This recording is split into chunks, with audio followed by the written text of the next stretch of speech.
आप सभी का स्वागत है मेरे channel Himani home scientist solution for all में। आज हम कक्षा 11वीं का पार्ट 2A पढ़ेंगे, जिसका नाम है स्वयं को समझना। मुझे कौन बनाता है, मैं कौन हूँ, यानी कि understanding the self, what makes me I. तो चलिए देखते हैं। इस पार्ट के अंदर हम मैं को समझेंगे कि मैं कौन हूँ, मुझे कौन बनाता है। हम सब में ऐसी कई सारी बातें हैं जो काफ़ी हद तक हमारे माता पिता से, हमारे भाई बहनों से या किसी रिश्तेदार से या मित्र से काफ़ी हद तक मिलती जुलती हैं। फॉर एग्जाम्पल हम लोग कह सकते हैं जैसे कि हम लोगों का चेहरा हमारे माता पिता से मिल सकता है, हमारा रंग भी हमारे माता पिता से मिल सकता है, या हमारी कोई विशेष आदत जो हमारे माता पिता से, भाई बहन से या किसी रिश्तेदार से मिलती जुलती हो सकती है। और या फिर हमारी कोई रुचि जो हमारे किसी मित्र से भी मिल सकती है।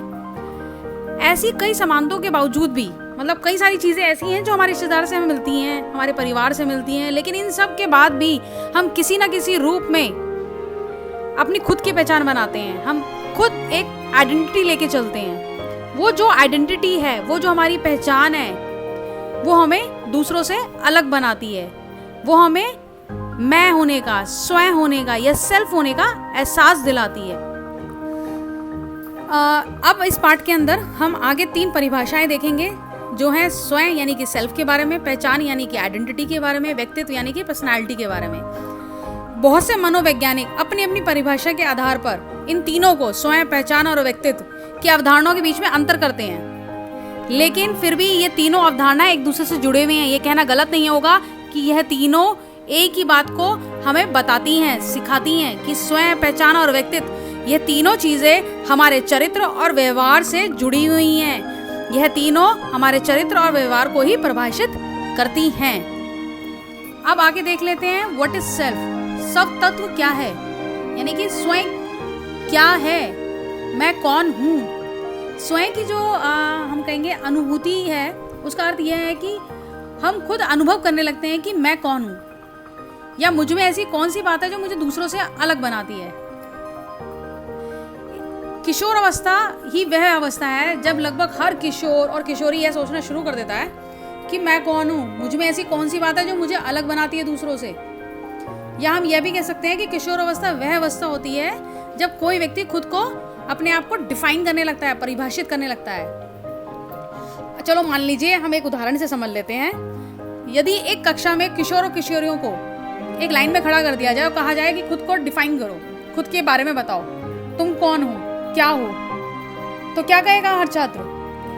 हर छात्र अलग अलग कहेगा, कुछ भी कह सकता है। जैसे कि कुछ कहेगा मैं पढ़ाई में काफ़ी तेज हूँ, या मेरे सबसे बहुत अच्छे संबंध हैं, मैं खेल में बहुत अच्छा हूँ, मैं बहुत लंबा हूँ, मैं बहुत सुंदर हूँ, मैं शारीरिक रूप से बहुत ही आकर्षक हूँ। यानी कि सब लोग अपने कौशल के अनुसार, अपने मानसिक विचारों के अनुसार, क्षमताओं के अनुसार, संभावना है कि अलग अलग अपने आप को वर्णित करेंगे, अगर अलग अलग अपने आप को डिफाइन करेंगे। हर एक की डेफिनेशन अलग हो सकती है अपने बारे में। तो वो जो डेफिनेशन है वो स्वयं की धारणा है, मैं की धारणा है। और जो ये मैं होता है ये हर व्यक्ति में अलग होता है, उसका अपना दृष्टिकोण होता है। और ये जो दृष्टिकोण है ना स्वयं का, वो 2 आयामों पे टिका हुआ है, एक तो व्यक्तिगत आयाम और दूसरा सामाजिक आयाम। हर व्यक्ति का स्वयं के बारे में अपना अपना दृष्टिकोण है, यानी कि आयाम होता है। अब व्यक्तिगत आयाम जो है ये 4 भागों में बांटा गया है: शारीरिक आयाम, भावनात्मक आयाम, मानसिक आयाम, आध्यात्मिक आयाम। हर एक व्यक्ति का अपना अपना अलग दृष्टिकोण होगा इसको लेके। हर बच्चा, हर किशोर किशोरी अपने आप को इन आयामों में अलग अलग डिफाइन करते हैं। शारीरिक आयाम में कैसे करेंगे एक बार समझ लेते हैं हम लोग। यह स्वयं की धारणा के लिए आधार पर कार्य करता है। व्यक्ति के शारीरिक गुण, क्षमता और कौशल उसके शरीर आयाम का निर्माण करते हैं। अब शारीरिक आयाम में हम लोग जो होते हैं वो कैसे डिफाइन करेंगे कि मैं बहुत सुंदर दिखता हूँ, या कोई कह सकता है मैं बहुत लंबा हूँ, या दूसरा बच्चा कह सकता है मैं शारीरिक रूप से बहुत ही आकर्षक हूँ। यानी कि हर एक की डेफिनेशन स्वयं को लेकर शारीरिक रूप में अलग अलग हो सकती है। इसी प्रकार भावात्मक आयाम भी हर व्यक्ति का स्वयं के बारे में अलग अलग हो सकता है। कई बच्चों को जल्दी क्रोध आ जाता है, कईयों को बहुत भय लगता है, कईयों को कई बार क्या होता है कि ईर्ष्या हो जाती है, जल्दी जल्दी ईर्ष्या करने लगते हैं वो अपने साथी से, अपने अपने भाई बहनों से कि वो इतनी स्मार्ट क्यों हैं, वो इतना अच्छा कैसे कर सकती है, वो मुझसे आगे कैसे हो सकती है। तो ये भावनाएं सबकी अलग अलग हो सकती हैं। इसी प्रकार हम मानसिक आयाम के बारे में देखते हैं। मानसिक आयाम भी किसी व्यक्ति का भी अलग हो सकता है। यह जो मानसिक आयाम है, ये हमारी बुद्धि पे, हमारी विचारों पे, हमारी धारणाओं पे और हमारी इच्छा शक्ति पे आधारित होता है कि हम किस प्रकार के विचार रखते हैं, हमारी धारणाएं क्या हैं, हमारी इच्छा शक्ति क्या है, उसी पर निर्भर करता है हमारे स्वयं का मानसिक आयाम से रिलेटेड दृष्टिकोण। और चौथा है इसमें आध्यात्मिक आयाम। आध्यात्मिक आयाम यानी कि स्पिरिचुअल डायमेंशन। आध्यात्मिक आयाम का तात्पर्य व्यक्ति की भीतरी शक्ति और ऊर्जा से है, जिसे हम अक्सर आध्यात्मिक कहते हैं। इसकी आंतरिक आवाज के रूप में भी समझा जा सकता है। हर एक किशोर और किशोरी का आध्यात्मिक आयाम अलग अलग हो सकता है। ये जरूरी नहीं है कि सबका आध्यात्मिक आयाम जो है वो सेम हो। कई लोग ज्यादा स्पिरिचुअल होते हैं और कई नहीं होते हैं, कई नॉर्मल होते हैं। स्पिरिचुअल का मतलब मेरा यहाँ हो गया पूजा पाठ करने वाले, मतलब ज्यादा अध्यात्म को मानने वाले। अब इसमें जो अगला आयाम जो हम पढ़ते हैं वो है सामाजिक आयाम। यहाँ पर सामाजिक आयाम से तात्पर्य उन पहलुओं से है जो किसी व्यक्ति में तब विकसित होते हैं जब वह दूसरे के साथ संपर्क में आते हैं। जैसे कि वस्तु और संसाधन को एक दूसरे के साथ साझा करना, या दूसरे की हेल्प कर देना, सहयोग कर देना, उसका समर्थन कर देना, आपसी सौहार्द बनाए रखना इत्यादि। हम जो भी हैं या भविष्य में होंगे उससे बनने में हमारा समाज प्रमुख भूमिका निभाता है। और समाजीकरण की प्रक्रिया जन्म के साथ ही शुरू हो जाती है, हम सभी जानते हैं। और जैसे जैसे हम बड़े होते हैं उसका विस्तार होता जाता है। स्वयं की समझ और दूसरे के प्रति जागरूकता ही समाजीकरण की प्रमुख विशेषता है। तो यानी कि हमारा जो समाजीकरण है, आयाम जो है, हर व्यक्ति का अपना अपना होता है, क्योंकि हर एक की पर्सनैलिटी अलग अलग है। कई लोग दूसरे का समर्थन करना पसंद करते हैं, दूसरे के साथ बहुत ही सौहार्द तरीके से व्यवहार करते हैं, या अपनी चीज़ें एक दूसरे के साथ साझा करते हैं, और कई नहीं करते हैं। तो हर एक की जो ये आयाम है हर व्यक्ति का, वह अलग अलग हो सकता है। ये उनकी मैं पे डिपेंड करता है, पर्सनालिटी पे डिपेंड करता है, आइडेंटिटी पे डिपेंड करता है, जो उन्होंने डेवलप करी है या करी थी अपनी किशोर अवस्था और बाल्यावस्था के दौरान। जो भी हम आइडेंटिटी किशोर अवस्था और बाल्यावस्था के दौरान डेवलप कर लेते हैं, बना लेते हैं, वह हमारी जीवन प्रयत्न चलती है। ठीक है बच्चों, चलिए आगे देखते हैं। अब हम देखते हैं सेल्फ कॉन्सेप्ट और सेल्फ एस्टीम, यानी कि स्व संकल्पना और आत्मसम्मान। अगर हम सरल शब्दों में कहें तो यह दोनों चीज स्वयं का वर्णन है। मैं कौन हूँ जैसे सवालों का जवाब ही है, क्योंकि हम इन सवालों के जवाब में ही हमारे गुण, कौशल, क्षमताएं, भावनाएं और विचार इत्यादि मिलाकर हमारी स्वयं संकल्पना या आत्मसम्मान का निर्माण करते हैं। सेल्फ एस्टीम का, सेल्फ कॉन्सेप्ट का। स्वयं और दूसरों को समझने में स्वयं संकल्पना बहुत ही महत्वपूर्ण भूमिका निभाती है। विद्यालय में हम दूसरे छात्रों को अक्सर ये कहते हुए सुनते हैं कि मैं ये कर सकती हूँ, मैं बहुत अच्छी फुटबॉल खेलती हूँ, मैं कक्षा में हमेशा फर्स्ट आती हूँ, प्रथम आती हूँ। इस प्रकार की टिप्पणियां वास्तव में व्यक्ति की विशिष्ट योग्यता यानी कि यूनिकनेस, या हम कह लें उसे कौशल के अर्थात यानी कि उसकी छवि की ओर इशारा करती है, आइडेंटिटी की ओर। व्यक्ति की आत्म छवि जितनी ही सकारात्मक होगी उसकी संकल्पना उतनी ही बेहतर होगी। यानी कि हमारा जो सेल्फ कॉन्सेप्ट है वो उतना ही अगर क्लियर होगा तो हम उतने ही पॉजिटिव होंगे, पॉजिटिव सेल्फ एस्टीम ही लेके चलेंगे अपने साथ। स्वयं संकल्पना का विकास प्रारंभिक बाल अवस्था में ही शुरू हो जाता है और फिर आयु के साथ बढ़ने लगता है और जीवनों के अनुभवों के साथ वो चेंज होता जाता है। अर्थात किसी भी व्यक्ति की स्वयं संकल्पना उसके अतीत तथा वर्तमान के अनुभवों के आधार पर ही निर्भर करती है। स्वयं संकल्पना, आत्मसम्मान, आत्मज्ञान और सामाजिक स्वयं के मिश्रण का ही एक नतीजा है। यानी कि यह कहना गलत नहीं है कि जैसे कि मैंने आपको शुरुआत में ही बताया था कि स्वयं का वर्णन या मैं कौन हूँ जैसे सवालों का जवाब ही स्वयं संकल्पना है, यानी कि सेल्फ कॉन्सेप्ट है, जो हमें दूसरों से अलग बनाती है, हमें भिन्न बनाती है, हमारे अंदर एक यूनिकनेस को डिफाइन करती है। अब हम देख लेते हैं स्वाभिमान या आत्मसम्मान कह लो या सम्मान कह लो, ये सब सेल्फ एस्टीम है। इन सब में भी स्वयं का ही मूल्यांकन होता है। व्यक्ति के रूप में हम सदैव अपने मूल्य या मान या अपनी योग्यता के बारे में निर्णय या आंकलन करते रहते हैं हमेशा कि मैं अच्छा हूँ या मैं बुरा हूँ। और जो व्यक्ति का अपने बारे में ये मूल्यांकन होता है ना, यही आत्मसम्मान कहा जाता है, सेल्फ एस्टीम कहा जाता है, या स्वमान कहा जाता है, या स्वाभिमान कहा जाता है। व्यक्ति का आत्मसम्मान काफ़ी हद तक उसके समाज से भी प्रभावित होता है, ये कहना गलत नहीं है। अब जो ये लोगों का स्वयं के प्रति आत्मसम्मान है, ये सकारात्मक और नकारात्मक दोनों दृष्टिकोण लेके है। सकारात्मक कैसे, जो सकारात्मक आत्मसम्मान वाले व्यक्ति होते हैं वो हमेशा आशावादी होते हैं, स्वयं को अच्छे व्यक्ति के रूप में ही दिखाना चाहते हैं, अपनी क्षमताओं में विश्वास रखते हैं, उन्हें भरोसा होता है अपनी क्षमता के ऊपर कि मैं यह कर सकता हूँ, और इस बात की चिंता नहीं करते कि दूसरे उसके बारे में क्या कहेंगे। वो अपना कार्य करने में लगे रहते हैं, वो अपनी योग्यताओं को दर्शाने में लगे रहते हैं और बहुत ही पॉजिटिव एटीट्यूड रखते हैं हमेशा अपने साथ। और जो नकारात्मक आत्मसम्मान वाले व्यक्ति होते हैं वह अपने साथ निराशावादी सोच को लेके चलते हैं, अपनी क्षमताओं पे कभी भी भरोसा नहीं कर सकते, वह कभी भी यह नहीं मानते कि वह ये कर सकते हैं, किसी दूसरों की तरह बनना चाहते हैं हमेशा, या किसी दूसरे की तरह हमेशा ही दिखना चाहते हैं, और हमेशा इस बात की चिंता करते हैं कि दूसरे हमारे बारे में क्या सोचते हैं, दूसरे हमारे बारे में क्या कहेंगे, इसी में हमेशा वह उलझे रहते हैं। इसलिए जो आत्मसम्मान जो है, सेल्फ स्टीम जो है, दो प्रकार से होती है हमारी। एक तो सकारात्मक जो सेल्फ स्टीम लेके चलते हैं, और दूसरे नकारात्मक। अब हम आइडेंटिटी के बारे में पढ़ेंगे, यानी कि पहचान क्या होती है। और इसमें बहुत ही एक नया शब्द आपके सामने आता है हिंदी का, जो है तादात्म्य। तादात्म्य का मतलब पहचान है, पहचान से है, आइडेंटिटी से है। यह शब्द कई बार आपके एग्जाम में पूछा जा चुका है कि तादात्म्य क्या है। इसमें बच्चे हमेशा कंफ्यूज होते हैं, तो प्लीज़ ये ध्यान रखना कि तादात्म्य ही पहचान होती है।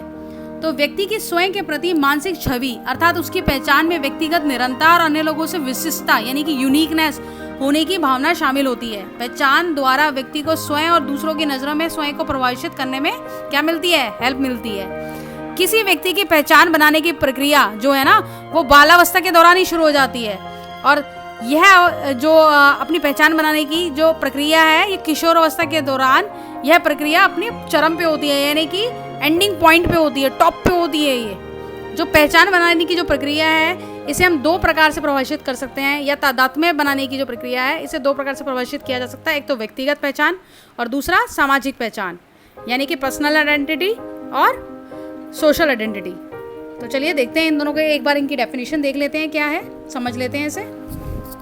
व्यक्तिगत पहचान का मतलब यहाँ पर व्यक्ति की उन विशेषताओं से है जो उसे अन्य लोगों से अलग बनाती है, भिन्न बनाती है। दूसरों शब्दों में कहें तो व्यक्तिगत पहचान का अर्थ वे गुण और योग्यताएं जो एक व्यक्ति को अन्य लोगों से अलग बनाती हैं उससे है, तथा जिन्हें किशोर पहचान कर न केवल स्वीकार करते हैं, यानी कि खुद पहचानते हैं अपनी आइडेंटिटी को, अपनी पर्सनालिटी को, और उसमें बदलाव लाने की कोशिश भी करते हैं। फॉर एग्जाम्पल, उदाहरण के लिए हम देख सकते हैं कि हम व्यक्तिगत रूप, अपनी फिजिकल अपीयरेंस जो है, इसको स्वस्थ बनाने की और सुंदर बनाने की कोशिश करते हैं। उसके लिए क्या करते हैं, हम जिम जाने की शुरुआत करते हैं, जिम जाना शुरू कर देते हैं, और अच्छा स्वस्थ बनाने के लिए क्या करते हैं, संतुलित भोजन लेना शुरू कर देते हैं, बैलेंस डाइट लेना शुरू कर देते हैं, जिससे हम स्लिम एंड फिट रहें, तंदुरुस्त रहें। और दूसरा है सामाजिक पहचान। सामाजिक पहचान से मतलब यहाँ पर उन क्षमताओं और योग्यताओं से है जो किसी व्यक्ति को उसके समाज से जोड़ने तथा समाज से एक अलग पहचान बनाने में मदद करता है। वास्तव में एक व्यक्ति की एक ही समय में अलग अलग सामाजिक पहचान हो सकती है। फॉर एग्जाम्पल, जैसे कोई व्यक्ति स्वयं को भारतीय मानने के साथ साथ स्वयं को सांस्कृतिक तौर पर बंगाली, पंजाबी, राजपूत, जैनी कुछ भी कह सकता है, कुछ भी मान सकता है। तो यानी कि एक ही समय पर एक इंसान की दो सामाजिक पहचान हो सकती है। अतः यह कहना गलत नहीं होगा कि स्वयं का निर्माण मानव जीवन की संपूर्ण यात्रा का निष्कर्ष है, जिसे व्यक्ति जीवन भर अपने गुणों, योग्यताओं, क्षमताओं तथा अनुभवों के आधार पर बनाता है तथा परिवर्तित करता है, चेंजेस करता रहता है हमेशा जीवन प्रयत्न, ताकि वह अत्यंत एक सही और संतुष्ट मानव की जीवन यात्रा कर सके और अपने आप को सेटिस्फाई कर सके। अब आता है स्व संकल्पना और पहचान के विकास को प्रभावित करने वाले कारक। यह जो कारक हैं ये निम्नलिखित हो सकते हैं, जैसे कि आयु, एज, हम सभी जानते हैं कि स्व संकल्पना यानी कि सेल्फ कॉन्सेप्ट जो है हमारी एक जीवन भर चलने वाली प्रक्रिया है, जो बाल्यावस्था से शुरू हो जाती है और किशोर अवस्था पे अपने टॉप पॉइंट पे होती है, चरम सीमा पे होती है। तो इसमें हमारी जो सीखने की प्रक्रिया है वह अलग अलग हो सकती है, जो स्पीड जो है वो अलग अलग हो सकती है। बचपन में हम जो है शुरुआती दौर में होते हैं सीखने की प्रक्रिया के, और किशोर अवस्था में हम एट द टॉप होते हैं। और उसके बाद जैसे जैसे हमारी वयस्क अवस्था आती है या वृद्ध अवस्था आती है, और हमारी जो स्पीड है सीखने की, कार्यक्षमता जो है वो कम होती चली जाती है। दूसरा इसमें आता है आपका लिंग यानी कि जेंडर। लड़के और लड़कियों में स्व संकल्पना थोड़ी निम्न स्तर पर हो सकती है, दोनों में डिफर कर सकती है, किसी में ज़्यादा और किसी में कम हो सकती है। तीसरा है शिक्षा यानी कि एजुकेशन।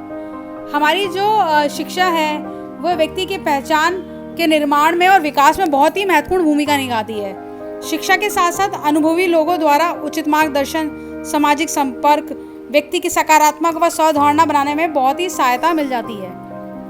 तो शिक्षा भी बहुत ही इम्पोर्टेंट कारक है हमारे पहचान बनाने में, खुद की आइडेंटिटी बनाने में। अब आता है मीडिया। मीडिया का भी व्यक्ति की स्व संकल्पना के विकास में बहुत ही बड़ा हाथ होता है। ये काफ़ी हद तक उसे प्रभावित करता है। कैसे करता है? मान लो फॉर एग्जांपल मीडिया में बहुत सारे माध्यमों के द्वारा, बहुत सारे ऐडों के द्वारा, विज्ञापनों के द्वारा क्या करते हैं, हमें प्रभावित करते हैं। जैसे कि स्वास्थ्य विज्ञापन ले लो, वो कई बार प्रचार किया जाता है उसका, वो टीवी पे दिखाए जाते हैं, रेडियो में सुनाए जाते हैं कि हमें अपने आप को स्वस्थ रखना चाहिए, हम ये खाएंगे तो हम हेल्दी हो जाएंगे, हम ये खाएंगे तो हमारी बॉडी फिट हो जाएगी, स्लिम हो जाएगी। तो क्या होता है, हम मीडिया के प्रभाव के चलते अपने वास्तविक जो शारीरिक छवि होती है उसमें बदलाव लाने की कोशिश करते हैं, और जब हम वह बदलाव अपने शारीरिक रूप से नहीं ला पाते हैं तो हमारे अंदर क्या उत्पन्न हो जाता है, हमारे अंदर इसके प्रभाव से भोजन संबंधी विकार आ जाते हैं और जो हमारे अवसाद के रूप में सामने आते हैं। यानी कि हम कई बार क्या होता है कि बहुत ज़्यादा खाना खाने लगते हैं, कई बार क्या होता है कि हम बहुत कम खाना खाने लगते हैं। यह सब अवसाद हैं, ये भोजन संबंधी विकार हैं जो हमारे अंदर उत्पन्न हो जाते हैं किसी प्रभाव के कारण, किसी टेंशन के कारण। नेक्स्ट है संस्कृति यानी कि कल्चर। व्यक्ति की संस्कृति भी उसकी सहज संकल्पना और आत्मसम्मान को बहुत ही गहरा प्रभाव डालती है। अक्सर यह देखा गया है कि वेस्टर्न कल्चर में जो होते हैं, लोगों के परिवारों में अधिक स्वतंत्रता होती है और बहुत ही आत्मविश्वासी होते हैं वो लोग। लेकिन जबकि जो एशियाई संस्कृति जो है, जो हमारी जो संस्कृति है, यहाँ पे हम क्या होता है, माता पिता तक के नियंत्रण में होते हैं। माता पिता हम पे पूरा ध्यान रखते हैं कि हम क्या कर रहे हैं और क्या नहीं, हमारे ऊपर पूरा होल्ड ऑन हमारे माता पिता का होता है आज भी। तो इसके उसमें क्या होता है कि हम लोग इतने आत्मविश्वासी नहीं हो पाते हैं, इतने स्वतंत्र नहीं हो पाते हैं, तो हमारे अंदर नकारात्मक जो है भावना उत्पन्न हो जाती है, प्रभावित ज़्यादा करती है हमें। हम अपनी कह लो कि डिसीजंस जो हैं खुद नहीं ले पाते हैं। आज भी हमारे घर में हमारे बड़े बुजुर्गों से सलाह ली जाती है, उनसे पूछा जाता है कुछ भी बड़ा कार्य करने से पहले। आखिर है मित्र समूह, पीयर ग्रुप। व्यक्ति के मन में स्वयं की छवि, खुद की छवि, उसके मित्रों की स्वीकारता उनके मानने पर आधारित होती है कि उनका मित्र मानेगा नहीं मानेगा, उनका मित्र उनकी आलोचना तो नहीं करेगा।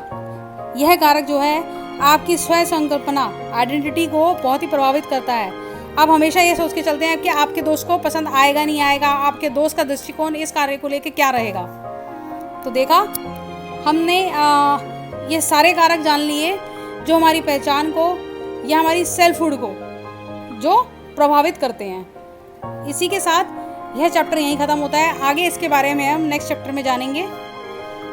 अगर आपको यह चैप्टर पसंद आया हो तो मेरे channel Himani home scientist solution for all को लाइक एंड सब्सक्राइब करना मत भूलिए। Thank you.